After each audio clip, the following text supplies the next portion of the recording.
Tào Tháo 3 lần cười 1 lần khóc trong Tam Quốc diễn nghĩa. Tái hiện sinh động cảnh chiến tranh ly kỳ khi Tào Tháo thất trận đi đến Hoa Dung Đạo. Câu chuyện xảy ra trong giai đoạn Tào Tháo dẫn quân tấn công Đông Ngô. Tôn Quyền và Lưu Bị liên hợp chống Tào.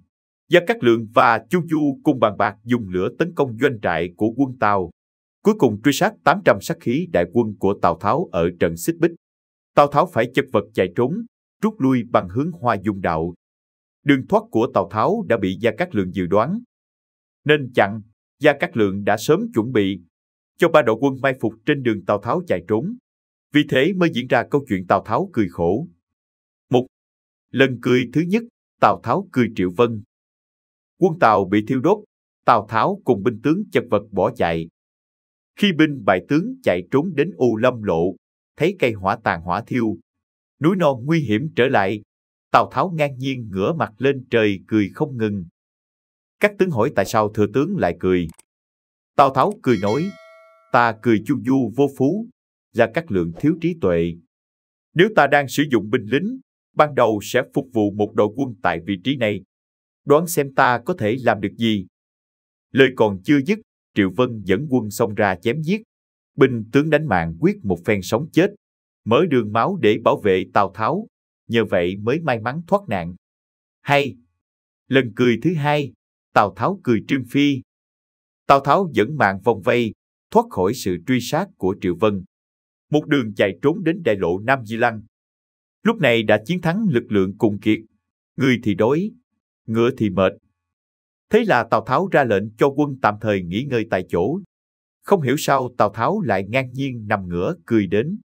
Cười đến nỗi ai cũng sinh lòng khó hiểu. Không ngờ tướng sĩ hỏi mình. Tào Tháo tự nói, ta cười Gia Cát Lượng, Chu Du dù sao cũng không đủ trí. Nếu ta sử dụng binh lính, ta cũng sẽ phục vụ một đội quân mã ở vị trí này. Tình thế đốn ngộ, chúng ta ngay cả khi thoát được tánh mạng, cũng không khỏi trọng thương. Cả hai tên kia đều không thể nghĩ ra chuyện này, bởi vậy khiến ta không khỏi bật cười khinh khi. Các tướng sĩ còn chưa kịp khen ngợi cách suy nghĩ của Tào Tháo thì một tiếng pháo vang lên.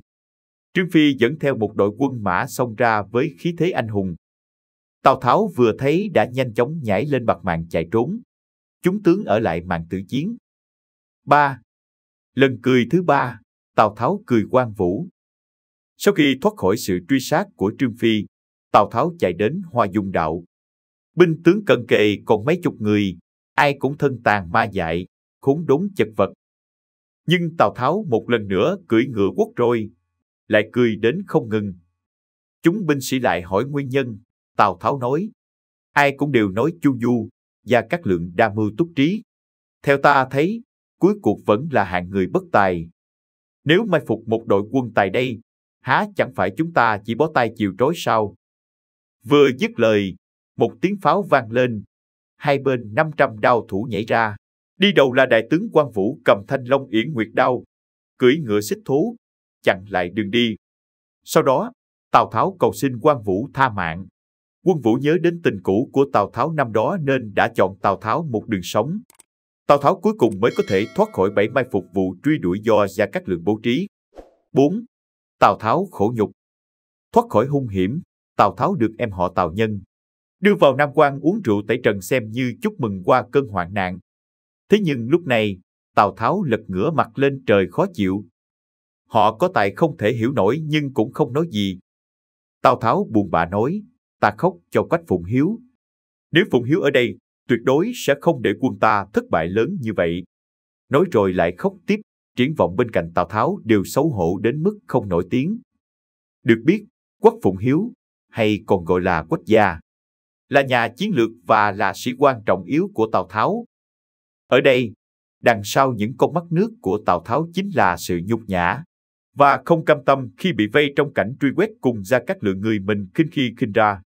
Nếu có đại sĩ Quách Gia thì quân Tào không mang nỗi nhục lớn như vậy. Video của chúng tôi đến đây là kết thúc. Cảm ơn tất cả các bạn đã quan tâm tới xe hay V88 và theo dõi video của chúng tôi. Đừng quên like, share và đăng ký kênh nhé. Đặc biệt đừng quên bật chuông để theo dõi những video nhanh nhất. Một lần nữa xin cảm ơn tất cả các bạn.